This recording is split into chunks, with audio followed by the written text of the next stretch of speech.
Kupikir rumah tangga kami sempurna. Kupikir cinta bisa menyembuhkan segalanya.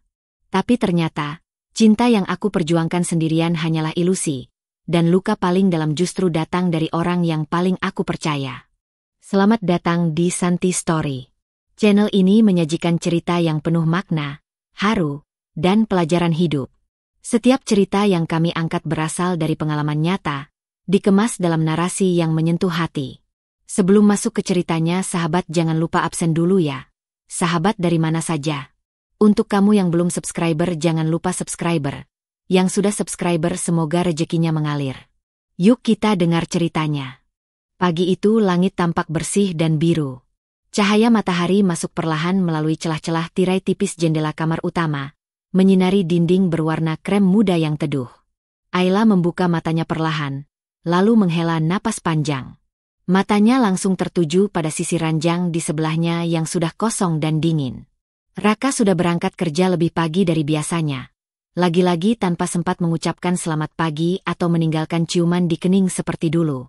Tapi Ayla tidak ingin berpikir macam-macam. Ia percaya pada suaminya, dan ia tahu Raka sedang menangani proyek penting yang cukup menyita waktu. Ayla berdiri dari tempat tidur, merapikan selimut sambil menarik nafas dalam-dalam, berusaha tetap tenang meski perasaan di dadanya semakin sering terasa kosong. Hari-harinya selalu dimulai dengan mempersiapkan sarapan untuk Rafan, putra semata wayangnya yang baru berusia 6 tahun. Rafan adalah cahaya dalam hidupnya, sosok kecil yang selalu berhasil membuatnya tersenyum meski pikirannya sedang penuh. Anak itu memiliki senyum Raka dan mata tajam milik Ayla. Pagi ini, Rafan datang berlari kecil dari kamar, membawa mainan dinosaurus kesayangannya dan langsung memeluk pinggang Ayla dari belakang. "Mama, dinosaururu tadi mimpi buruk," ujarnya sambil terkekeh. Ayla tersenyum, membungkuk dan membelai rambut anaknya yang masih acak-acakan. Kasihan dinosaurusnya. Tapi sekarang dia sudah aman, kan? Karena Mama bikin sarapan enak. Mereka tertawa kecil bersama. Di momen-momen seperti ini, Ayla merasa rumah itu masih penuh kehangatan. Dapur modern dengan dominasi warna putih dan abu-abu itu selalu bersih dan rapi. Di sudutnya, aroma kopi hangat dan roti panggang menyebar perlahan. Semua terasa normal, bahkan sempurna. Tapi di lubuk hatinya, ada sesuatu yang tidak bisa lagi ia abaikan. Sudah hampir 2 bulan ini, Raka selalu berangkat lebih pagi dan pulang lebih larut. Dulu, mereka selalu menyempatkan diri untuk duduk berdua setelah Rafan tidur, berbagi cerita tentang hari masing-masing. Tapi kini, bahkan ketika Ayla menunggu hingga larut malam dengan kopi yang dingin di tangan, yang datang hanyalah suara pintu dibuka dengan pelan, lalu langkah kaki berat Raka yang langsung masuk ke kamar tanpa sepatah kata. Ayla tak pernah bertanya. Ia selalu mengerti. Ia selalu mencoba mengerti. Bukankah begitu seharusnya seorang istri? Setelah mengantar Rafan ke sekolah bersama sopir dan pengasuh, Ayla langsung menuju ruang kerjanya yang berada di gedung belakang rumah. Kantor pusat Arya Group, bisnis warisan mendiang ayahnya, berada satu kompleks dengan rumah mereka. Sebuah strategi yang ia pilih agar bisa tetap dekat dengan keluarga meski sibuk memimpin perusahaan besar. Setiap sudut ruang kerja Ayla mencerminkan kepribadiannya, rapi, tenang, dan kuat. Di balik meja kerjanya yang besar, ia memeriksa laporan keuangan, berdiskusi dengan tim manajemen, mengawasi pergerakan unit usaha properti dan restoran milik keluarganya. Semua berjalan baik, bahkan luar biasa. Dalam hal pekerjaan, Ayla adalah pemimpin yang disegani dan dicintai. Namun, sesukses apapun ia di luar, Ayla tetaplah seorang istri yang ingin dicintai dan diperhatikan. Kadang, saat sedang menatap layar laptop terlalu lama, pikirannya melayang ke masa-masa awal pernikahan. Masa ketika Raka begitu antusias menjemputnya pulang kerja, memasak malam bersama, tertawa karena hal sepele. Masa ketika semuanya terasa ringan, hangat, dan hidup. Kini, bahkan foto keluarga mereka di dinding ruang tamu pun tampak seperti potret masa lalu yang sulit disentuh. Senyum Raka di sana terasa seperti kenangan, bukan kenyataan. Ayla mencoba membicarakannya. Suatu malam, ketika Raka pulang dan sedang mengganti baju di kamar, ia memberanikan diri bertanya, "Kamu baik-baik saja, Kak?" Raka sempat diam sebentar, lalu menjawab singkat, "Kenapa nanya begitu? Kamu kelihatan Lelah. Aku cuma khawatir, ujar Ayla pelan. Raka menatapnya sebentar, lalu mengangguk tanpa senyum. Aku cuma capek kerja. Itu saja. Tak ada pelukan, tak ada percakapan lebih lanjut. Raka lalu tidur, membalikkan badan, membelakangi Ayla. Malam itu, Ayla hanya bisa menatap langit-langit kamar dalam gelap. Dadanya terasa sesak, bukan karena tidak dipedulikan, tapi karena ia tidak tahu bagaimana caranya membuat Raka bicara lagi. Pagi berikutnya, saat Ayla membuka lemari pakaian, ia melihat dasi merah marun kesukaan Raka tidak ada di tempatnya. Biasanya, dasi itu dipakai Raka jika ada pertemuan penting. Tapi hari itu bukan hari rapat, dan Ayla tahu pasti karena ia ikut memantau jadwal kerja perusahaan tempat Raka bekerja sebagai salah satu pemegang saham. Raka tidak pernah menyembunyikan apapun sebelumnya. Tapi sekarang, ponselnya selalu dibawa ke kamar mandi. Laptopnya dikunci dengan password baru. Dan setiap kali Ayla mendekat saat dia sedang membuka pesan, Raka buru-buru mengunci layar. Ayla mencatat semua perubahan itu dalam diam. Tidak menghakimi, tidak langsung menyimpulkan. Tapi sebagai wanita, sebagai istri, sebagai seseorang yang selama ini menaruh seluruh cintanya pada satu lelaki yang sama, ia mulai merasa sesuatu telah bergeser. Dan perasaan itu, yang semula hanya samar seperti bisikan angin, kini perlahan menjadi suara lirih yang terus mengganggunya. Mungkinkah Raka sedang jatuh cinta lagi? Namun Ayla masih menggantung pertanyaan itu di udara. Ia tidak ingin mendahului takdir. Ia tidak ingin menuduh tanpa bukti. Ia hanya ingin kembali merasakan rumah ini sebagai tempat pulang, bukan sekadar bangunan sunyi yang penuh kenangan. Tapi perlahan-lahan, ia mulai sadar. Kesempurnaan yang selama ini ia banggakan, mulai retak dari dalam. Hujan turun deras sore itu, membasahi kaca jendela ruang keluarga. Di dalam rumah, Ayla duduk sendirian di sofa. Secangkir teh yang sudah dingin masih tergenggam di tangan kirinya. Matanya sesekali melirik ke arah jam dinding yang berdetak lambat. Hampir pukul 8 malam. Raka belum pulang. Lagi. Ini bukan pertama kalinya. Sejak 3 minggu terakhir, Raka hampir selalu pulang larut malam. Alasannya klasik, meeting mendadak, lembur karena proyek baru, atau menemani klien penting makan malam. Tapi yang membuat Ayla resah bukan hanya soal waktu yang terus molor, melainkan caranya bicara yang berubah. Datar, pendek, bahkan nyaris tanpa emosi. Ia bukan tidak pernah bertanya. Tapi setiap kali ia mencoba membuka obrolan, Raka selalu menjawab dengan cepat dan terkesan tergesa, seolah enggan melanjutkan percakapan. Seperti dua orang asing yang sekadar berbagi atap, bukan pasangan yang pernah bersumpah saling setia. Tiba-tiba terdengar langkah kecil berlari dari arah tangga. Rafan muncul dengan piyama birunya, mengusap mata dengan punggung tangan. Mama, papa belum pulang lagi, ya? Ayla menoleh cepat, mencoba tersenyum meski jantungnya terasa perih. Ia membuka tangannya, mengisyaratkan Rafan untuk mendekat. Anak itu segera memeluk ibunya dan duduk di pangkuan. Papa lagi sibuk, sayang. Mungkin nanti pulangnya telat, ucap Ayla lembut sambil membelai rambut Rafan. Tiap hari telat terus, Ma. Rafan udah 3 kali bikin gambar buat papa. Tapi papa nggak pernah lihat, gumamnya pelan. Ayla tak sanggup menjawab. Ia hanya mengencangkan pelukan dan mencium ubun-ubun anaknya. Sakit itu datang diam-diam, bukan dalam bentuk pertengkaran atau teriakan. Tapi melalui ketidakhadiran. Melalui meja makan yang tak pernah lagi penuh. Melalui pelukan yang mulai langka. Melalui pertanyaan polos seorang anak kecil yang hanya ingin melihat ayahnya duduk sebentar bersamanya. Pukul 9:20 saat akhirnya suara pintu utama terdengar. Rafan sudah tertidur di kamar, dan Ayla sedang melipat cucian di ruang tengah ketika Raka masuk. Wajahnya lelah, basah oleh sisa hujan. Tanpa menatap, Raka hanya berkata, "Maaf telat, jalanan macet."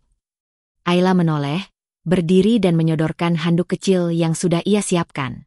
"Kamu udah makan?" "Udah," jawab Raka singkat sambil melepas jas dan berjalan ke arah kamar.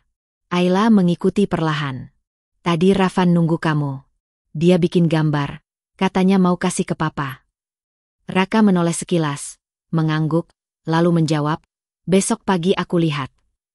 Tapi keesokan paginya, Raka sudah pergi saat Ayla bangun. Lagi-lagi tanpa pesan, tanpa pelukan. Hanya suara mesin mobil yang menghilang di kejauhan. Hari-hari berikutnya terasa semakin sunyi. Bahkan keberadaan Raka di rumah pun terasa asing. Ia lebih sering berada di kamar dengan pintu tertutup rapat, sibuk dengan laptop atau telepon. Sesekali Ayla mendengar suaranya tertawa, bukan kepada dirinya, tapi pada seseorang di ujung telepon. Suara itu begitu hidup, sangat berbeda dengan nada dingin yang ia pakai saat berbicara dengan Ayla. Pernah suatu malam, Ayla mengetuk pintu kamar dengan niat mengajak bicara dari hati ke hati.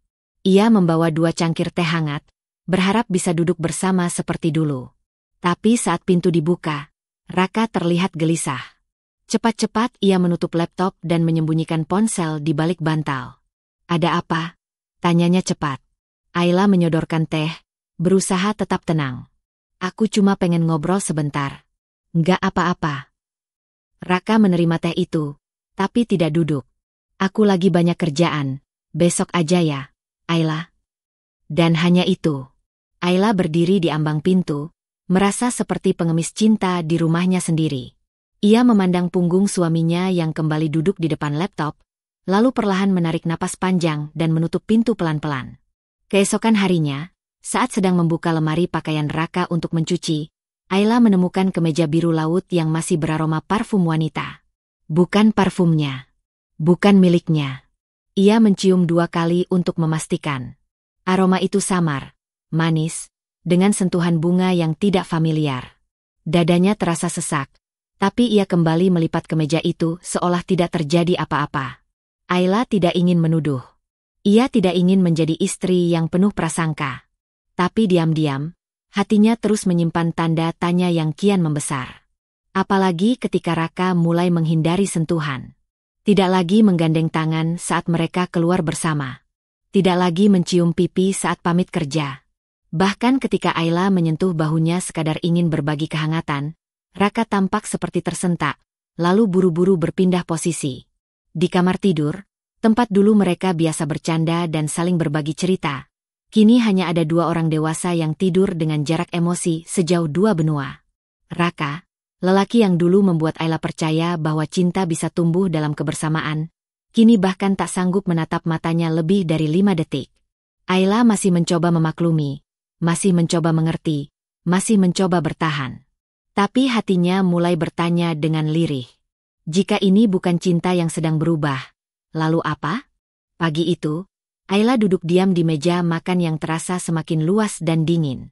Di hadapannya, piring berisi roti panggang dan telur mata sapi yang seharusnya untuk Raka tetap utuh, tak tersentuh. Suaminya sudah pergi sejak subuh. Katanya harus menemani investor Jepang ke pabrik cabang. Tapi Ayla tahu, jadwal itu seharusnya baru besok.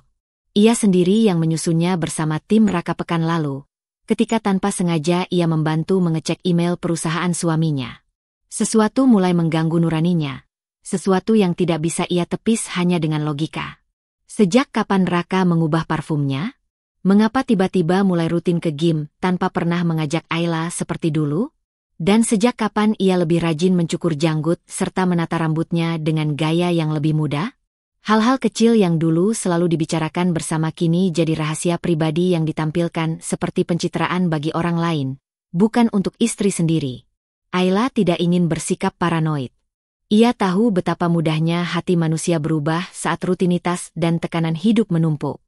Tapi ada perasaan halus, nyaris tak terlihat, yang kini mencengkeram pikirannya. Raka menyembunyikan sesuatu, atau lebih buruk lagi, seseorang. Siang itu, saat Raka mandi setelah pulang dari meeting, Ayla memberanikan diri membuka ponsel Raka yang tertinggal di meja rias. Tangannya gemetar. Ia tidak ingin menemukan apapun. Ia justru berharap dirinya terbukti salah. Namun yang dilihat pertama kali adalah notifikasi pesan WhatsApp dari nama yang tidak asing. Vina, Project Analyst.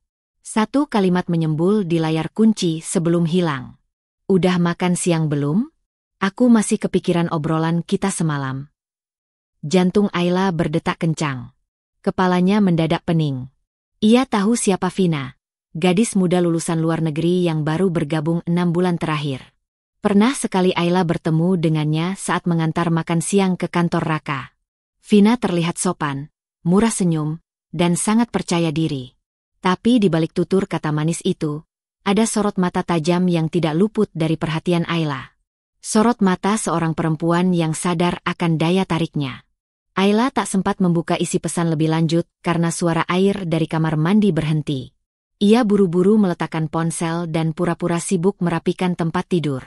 Tak lama kemudian, Raka keluar dengan handuk melilit pinggang, lalu menatap Ayla sekilas. "Kamu belum tidur?" Ayla tersenyum kaku. "Belum ngantuk." "Tadi kamu makan di mana?" "Kafe dekat kantor." "Sama tim," jawab Raka tanpa menatapnya. Lalu ia mengambil ponsel dari meja dan segera menggulirkan layar ke bawah. Secepat itu, sewaspada itu. Malam itu Ayla tak bisa tidur. Di sampingnya, Raka sudah terlelap, sementara Ayla memandangi langit-langit dengan dada yang penuh sesak. Ia bukan perempuan yang suka mengurung diri dalam asumsi, tapi setiap bukti kecil mulai membentuk pola. Dan hati seorang istri, betapapun ia mencoba mengelak, tahu saat cintanya mulai terbagi. Hari berikutnya, Ayla mulai menyelidiki pelan-pelan. Ia meminta sekretarisnya untuk mengatur jadwal meeting di dekat kantor Raka dengan alasan bertemu klien. Setelah urusan selesai, ia tak langsung pulang. Ia memarkir mobilnya beberapa blok dari kantor Raka, lalu berjalan kaki ke arah lobi restoran Priva, tempat yang biasanya digunakan Raka untuk jamuan kerja. Dari kejauhan, ia melihat dua sosok yang sangat ia kenal. Raka dan Vina duduk berhadapan di sudut ruang makan berlampu temaram. Bukan suasana rapat formal. Meja mereka hanya berisi 2 gelas wine dan sepiring makanan yang sepertinya sudah lama tak disentuh. Raka tersenyum. Senyum itu, senyum lembut dan hangat yang lama tidak Ayla lihat, kini terlempar ke arah wanita lain. Vina tertawa kecil, menyentuh lengan Raka sesekali saat bicara. Gerakan yang begitu ringan, tapi mengandung banyak makna. Ayla berdiri di balik kaca, mengamati dengan jantung yang terasa diperas perlahan. Ia tak sanggup masuk, tak ingin membuat keributan. Ia hanya ingin memastikan bahwa rasa curiga itu bukan sekadar bayangan yang ia bentuk dari kesepian. Setelah 15 menit, Ayla memutuskan pergi. Ia berjalan pelan ke mobil, menahan napas agar air mata tidak jatuh di tempat umum. Di dalam kendaraan, ia akhirnya menangis dalam diam. Bukan karena cemburu, bukan karena marah, tapi karena perasaan dikhianati oleh orang yang selama ini paling ia jaga, paling ia percayai, paling ia cintai. Namun Ayla belum mengambil kesimpulan. Ia masih memberi ruang pada kemungkinan bahwa itu hanya rekan kerja yang terlalu akrab. Bahwa bisa saja semua ini hanya bias dari luka dan kelelahan. Ia tahu, kesalahpahaman bisa lebih berbahaya dari kebenaran yang pahit. Tapi satu hal pasti, untuk pertama kalinya, Ayla merasa seperti tamu di dalam pernikahannya sendiri. Ia berdiri di tepi jurang, di antara kepercayaan dan pengkhianatan, dan tak seorang pun menarik tangannya. Hujan baru saja reda ketika Ayla menyelesaikan makan malam. Meja makan ditata rapi seperti biasa, 3 piring dengan menu kesukaan Raka, sup ayam kampung hangat, tumis brokoli dan wortel, serta ikan bakar bumbu kecap. Ravan sudah duduk manis di kursinya, menggoyang-goyangkan kaki kecilnya sambil menatap pintu, menunggu ayahnya pulang. Jam menunjukkan pukul 8:15 menit. Raka belum pulang. Ponselnya tak aktif sejak sore. Ayla menatap makanan yang mulai mengering uapnya, lalu menghela napas panjang. Ia mengusap kepala Ravan dan berkata pelan, "Kita makan dulu, ya. Nanti kalau papa pulang, kita hangatkan lagi." Malam itu mereka makan dalam keheningan. Di dalam hatinya, Ayla mencoba mengatur ulang segala kemungkinan. Ia ingin tetap tenang, menjaga agar emosi tak mengaburkan pikirannya. Tapi setiap detik yang berlalu hanya membuat pikirannya semakin penuh. Seolah setiap keheningan Raka adalah cermin dari jarak yang makin melebar. Sekitar pukul 9:30, suara pintu akhirnya terdengar. Raka masuk tergesa. Jas kusut digantung asal di gantungan dekat pintu. Wajahnya masam, pandangan kosong. Ayla berdiri pelan, mencoba mengatur nada suaranya sehangat mungkin. "Kamu nggak bawa payung? Bajumu basah. Mas, aku siapkan handuk, ya." Ayla berkata sambil melangkah pelan ke arah kamar mandi. Tapi belum sampai 2 langkah, Suara Raka menyentaknya. Nggak usah repot. Aku bisa urus sendiri. Ayla berhenti.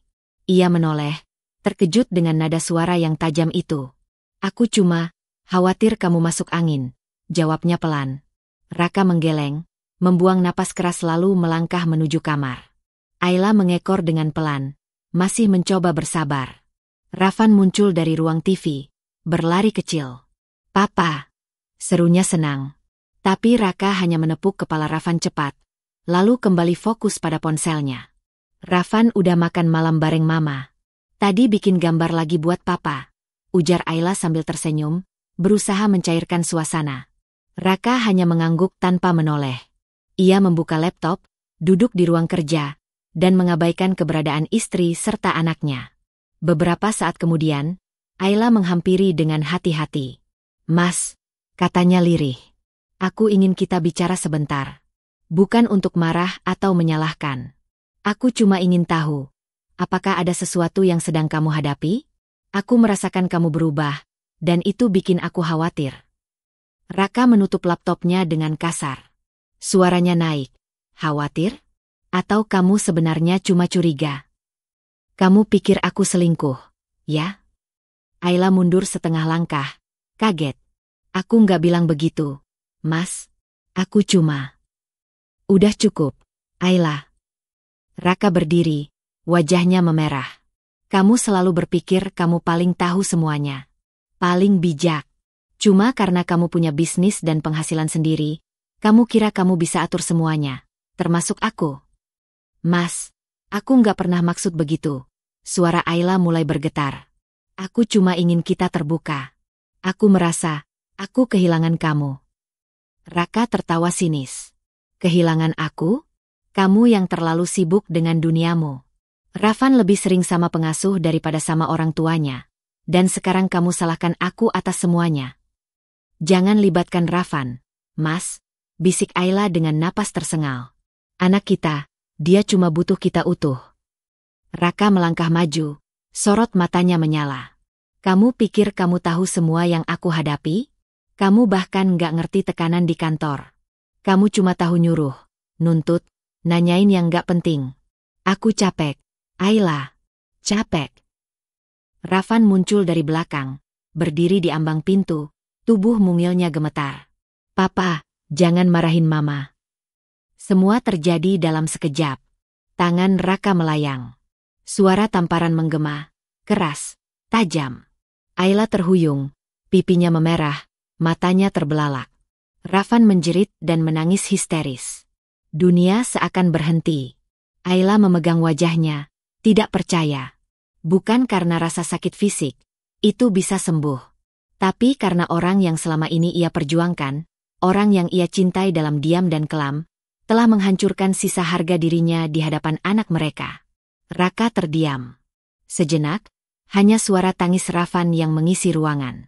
Ayla menatap suaminya, matanya tak lagi menyiratkan cinta. Yang tersisa hanya kepedihan dan luka yang tidak bisa ditambal dengan kata maaf. Peristiwa itu mengubah segalanya. Ayla tidak berkata sepatah kata pun malam itu. Ia menggendong Rafan yang terus menangis, lalu membawanya ke kamar. Di sana, ia memeluk anaknya erat-erat, mencoba menahan tangis agar tidak pecah. Tapi air matanya tetap jatuh, perlahan, seperti air hujan yang menetes dari atap bocor, pelan, tapi terus-menerus. Cinta yang dulu ia jaga dengan seluruh jiwa, kini mulai retak di dalam dirinya sendiri. Bukan karena cemburu, bukan karena curiga, tapi karena rasa hormat yang telah dihancurkan oleh tangan yang seharusnya melindunginya. Pagi itu, cahaya matahari menyelinap masuk melalui celah tirai kamar Ayla. Namun tak ada hangat yang terasa. Di pelukannya, Rafan masih terlelap dengan bekas air mata yang mengering di pipinya. Ayla menatap wajah mungil itu dengan perasaan campur aduk, cinta, sakit, marah, dan satu perasaan yang paling kuat, tekad. Peristiwa semalam seperti ukiran luka yang tak mungkin terhapus.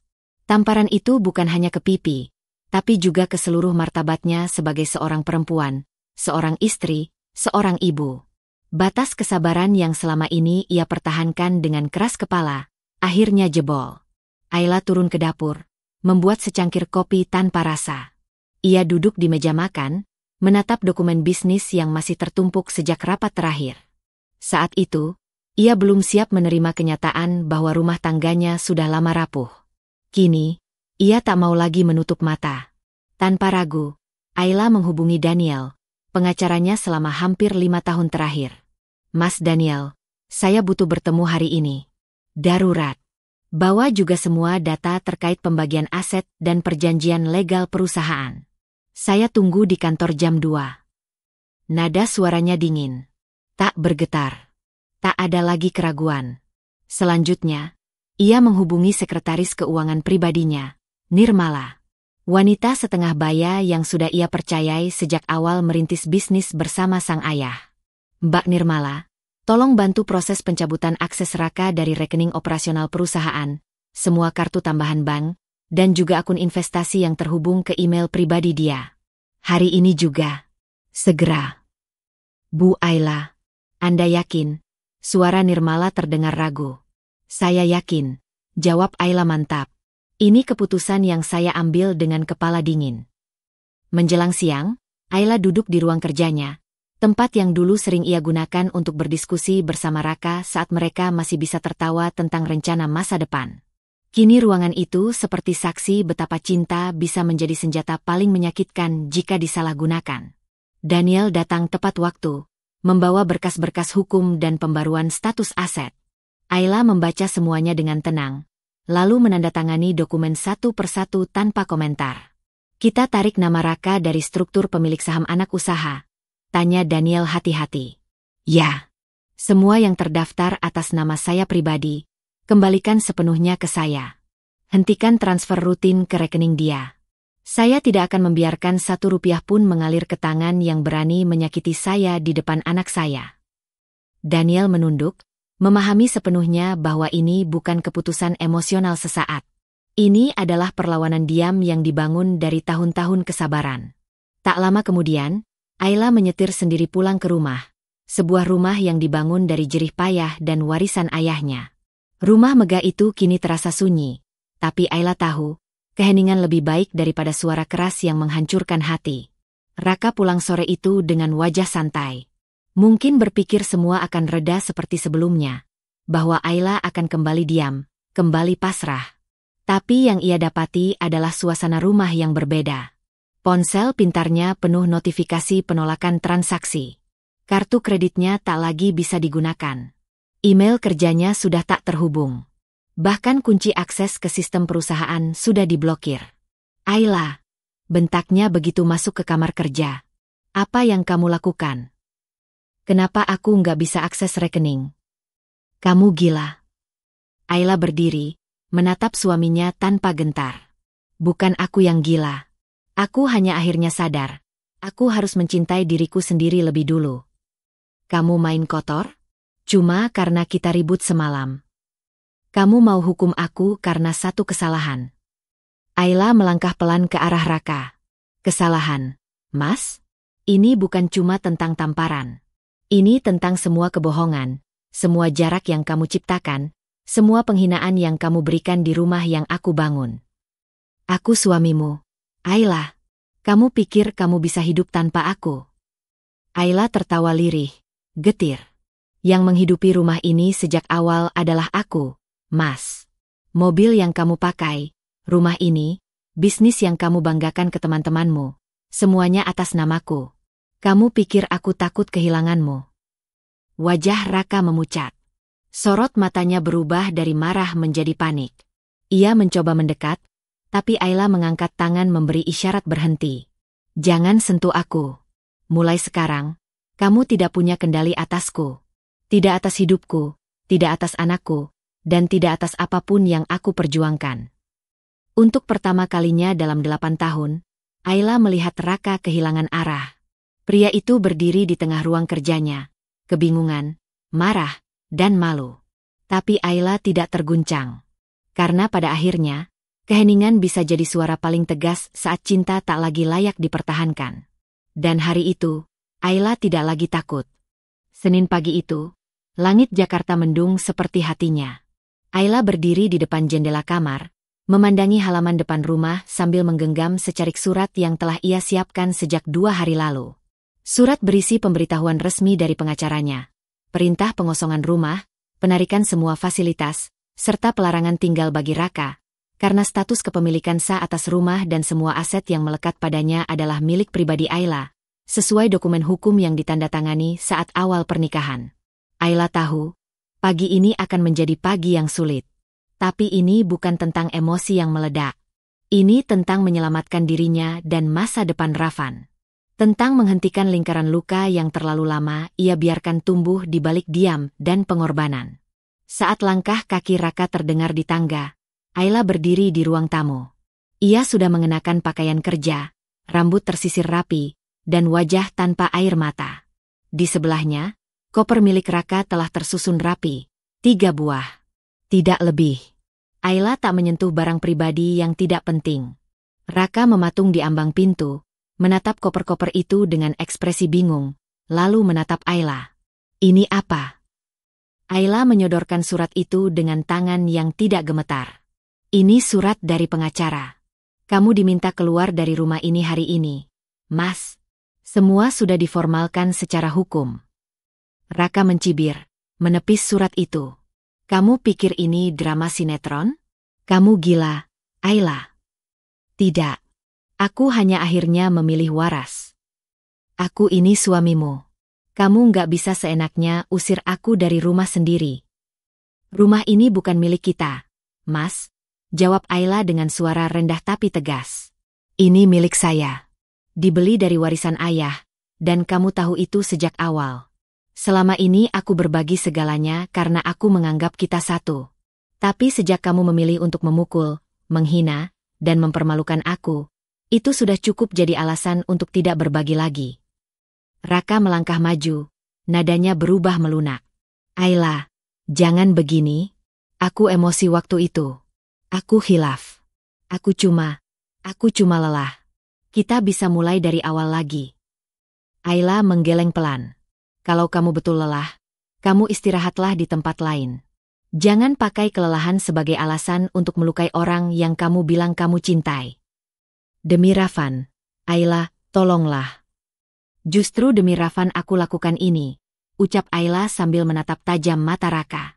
Aku nggak mau Ravan tumbuh dengan melihat ibunya ditampar ayahnya. Aku nggak mau dia belajar mencintai orang yang menyakitinya. Aku harus tunjukkan ke dia bahwa orang tuanya bisa berdiri untuk dirinya sendiri. Suasana hening. Raka tampak kehilangan kendali. Matanya berkaca-kaca. Apakah itu benar-benar rasa sesal? Atau hanya ketakutan karena semua kenyamanan mulai runtuh? Ayla tak tahu, dan ia tak ingin menebak lagi. Ia sudah terlalu lama memberi ruang untuk kemungkinan yang tak pernah nyata. Ravan muncul dari belakang pilar. Wajah polosnya bingung. Mama, Papa mau kemana? Ayla menunduk, menggenggam tangan anaknya lembut. Papa akan pergi dulu. Nak, kita masih bisa ketemu nanti. Tapi sekarang, Mama dan Ravan akan tinggal berdua dulu. Ya, Mama mau bikin rumah ini jadi tempat yang tenang buat kamu. Ravan tidak menjawab. Ia hanya memeluk kaki Ayla erat-erat. Tak menangis, tapi ada sesak di mata kecilnya. Ayla memeluk putranya dengan penuh kasih. Kamu nggak sendirian. Mama juga. Ketika Raka masih diam mematung, bel pagar depan berbunyi. Seseorang memencet interkom. Suara wanita. Mas Raka, aku udah di depan nih. Mau jemput kamu. Katanya barang-barang udah siap. Ya? Ayla tak bereaksi. Ia hanya menatap suaminya yang langsung pucat. Nama itu muncul juga akhirnya. Vina.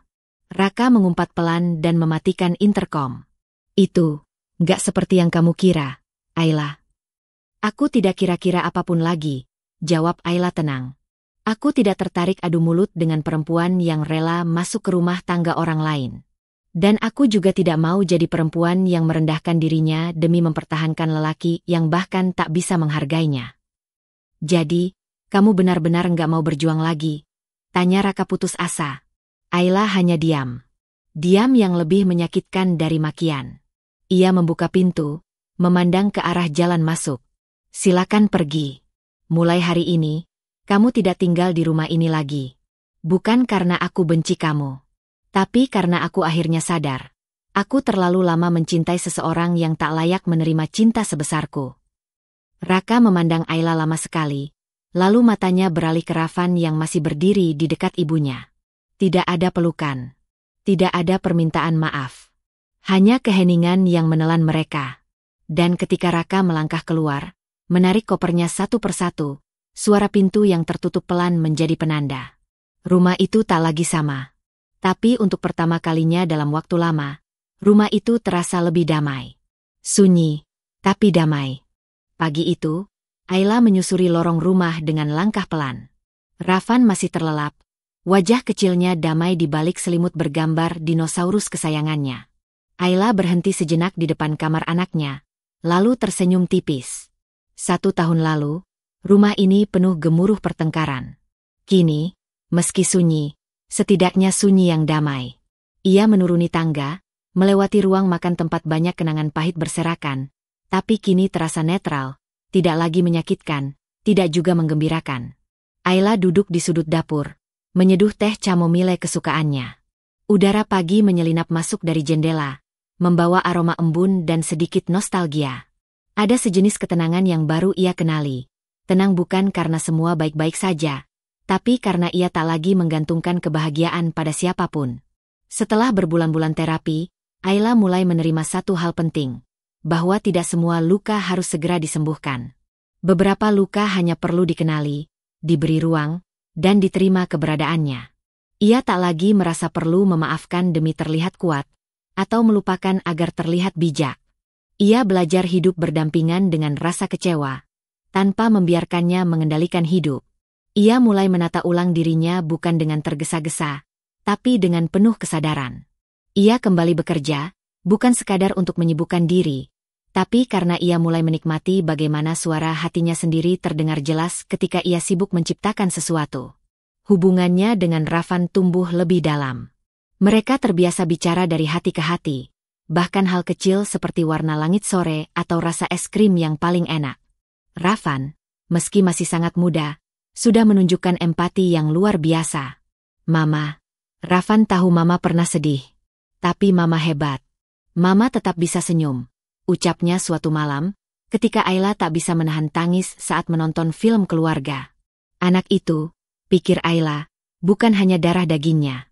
Ia adalah saksi sekaligus penyelamatnya. Dalam salah satu sesi komunitas, Ayla duduk berhadapan dengan 10 perempuan lainnya. Mereka semua pernah punya cerita serupa. Dibentak, direndahkan, diselingkuhi, disakiti. Tapi tidak satu pun dari mereka yang menyerah. Hari itu, Ayla memberanikan diri bicara. Untuk pertama kalinya ia menyebutkan peristiwa malam ketika Raka menamparnya, dengan suara yang tidak lagi gemetar, tapi jernih dan tegas. Kata-katanya membuat beberapa anggota komunitas menangis. Tapi bukan karena iba, melainkan karena merasa terwakili.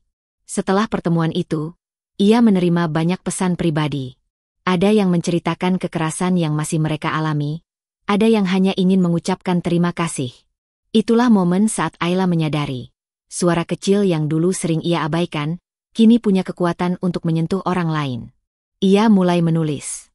Bukan dengan niat menjadi penulis, tapi hanya ingin membagi.